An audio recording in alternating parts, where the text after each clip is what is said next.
AITA for sleeping in a separate room with our baby after my husband lied to me about something stupid.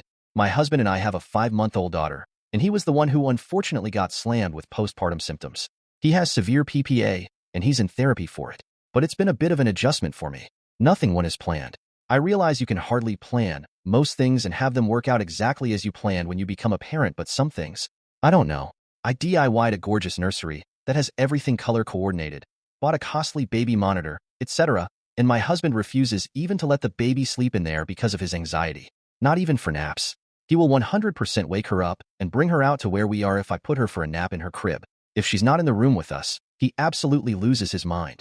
Hence, why is sleeping in another room with the baby away from him an issue? Anyway, he knows that I hate long vehicle rides with the baby. Anything over 40 minutes is far too long.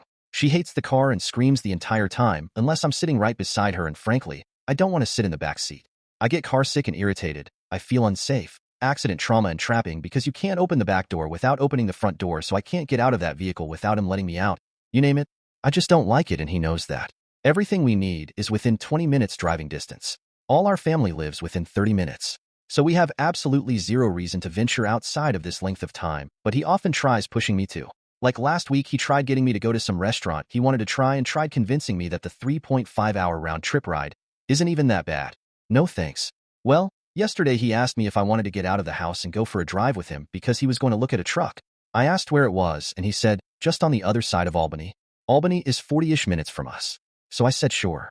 Well, we get past Albany, and it's been like 20 minutes at this point. So an hour total, and I'm getting irritated with being in the back seat, so I ask when we will get there. He checks the GPS and says, 43 minutes. I was pissed. I asked him why he lied and told me it was right on the other side of Albany, and he gave some sad excuse. I thought it was answer, which I do not buy for a single second.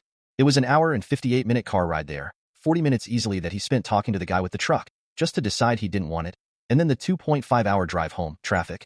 When we got back home, I immediately grabbed the baby and went to our guest room, locked the door, and just went to sleep. It was 8 p.m. I hadn't eaten yet, but I was too pissed to eat. The baby screamed the entire car ride home. Once he realized the door was locked, he started doing his panicked/anxious pacing, saying that I was overreacting, saying don't do this to me, texted me a bunch of times.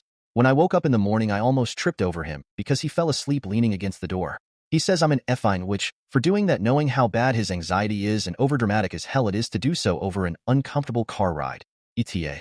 For the record, he knew if he had told me how far away it was, I would have said no and not gone. He has anxiety about going that long without checking on the baby himself, so it was his issue. He even moved to remote work just so he didn't have to leave the baby. As I said, he's in therapy, but no.